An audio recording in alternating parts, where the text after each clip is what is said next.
আসসালামাইকুম প্রিয় ভাই বোনেরা, আপনারা সবাই ভালো আছেন? আলহামদুলিল্লাহ, আমিও ভালো আছি। সকালবেলা দেখতেছিলাম মৌমাছির খেলা, ফুলের মধ্যে কি সুন্দর করে ভ্রমর গুনগুন করছিল। কি সুন্দর লজ্জাপতি গাছের মধ্যে ফুল ফুটে আছে, মাশাআল্লাহ অনেক সুন্দর। তারপরে এসে সকালে নাস্তা বানিয়ে নিলাম। তখন কিন্তু অনেক সকাল ছিল, ঘরের ভিতরে একটু অন্ধকার দেখা যায়, কারণ বাহিরের আলো ফুটে না। সকালবেলা লাইটের আলোটা তত বোঝা যায় না। সকালের নাস্তা বানিয়ে নিচ্ছিলাম। রুটিগুলো কিন্তু মাশাআল্লাহ সব গোল হয়েছে, একদম সুন্দর। আবার রুটিগুলো ফুলছেও। সকালের নাস্তা খাওয়া দাওয়ার পরেই আবার দুপুরে রান্নার প্রস্তুতি নিতে হয়। এখন দিন অনেক ছোট, আর রান্না বান্না করতে করতে মনে হয় যে সময় চলে যায়। তারপর ডিম ভেজে শ্বশুরকে নাস্তা দিয়ে নিলাম।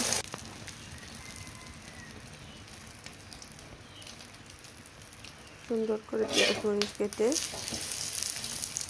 তারপর ডিমটা ভেজে নিলাম। শ্বশুরকে নাস্তা দিয়ে দিছি পেঁপে, ডিম আর রুটি, আর আমি চা বিস্কিট খাইলাম। নাস্তা রুটি খেতে ইচ্ছা করতেছিল না, শ্বশুরকে দিছিলাম, কিন্তু এটার ভিডিও।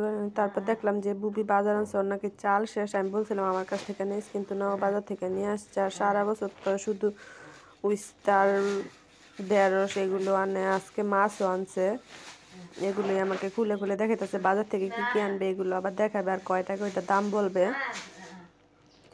পরে গেলাম 2টার দিকে, দেখি যে ধান বানাইতেছিল সবাই, যারা সিদ্ধ করছে, যারা ধান চাল করে নিতেছিল।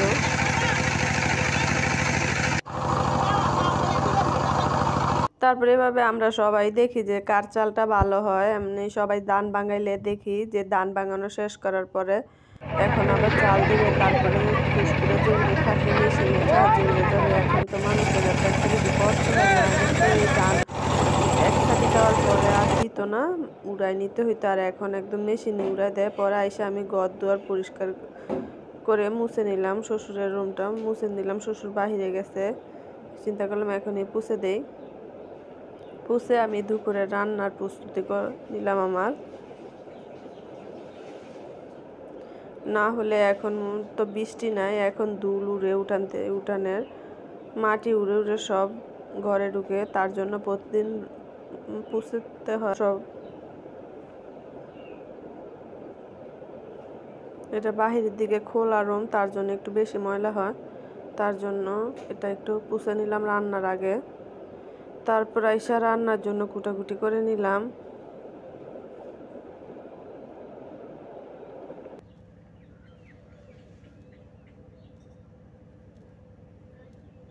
আর অল্প অল্প কিছু মাটি এনে দরজার সামনে যে পাকা জায়গা ভেঙে যাচ্ছে ওখানে দিয়ে দিচ্ছি, না হলে আরও ভেঙে যাবে। বৃষ্টি আসলে প্রতি বছরই দরজার সামনে মাটি দেই, আর বর্ষার সময় বৃষ্টি এসে এই মাটি সব নিয়ে যায়, আর পাকা জায়গাটাও ভেঙে যায়। তার জন্য প্রতি বছরই দিতে হয়। অল্প অল্প কিছু কাজ করার, রান্না বান্নার পাশাপাশি আবার ওইগুলো আইনা দিতেছি। তারপর রান্না সব জোগাড় করে রান্না বসাই দেব। শাক আনছি, মূলা শাক আর মূলার তরকারি, আজকে সবই মূলার।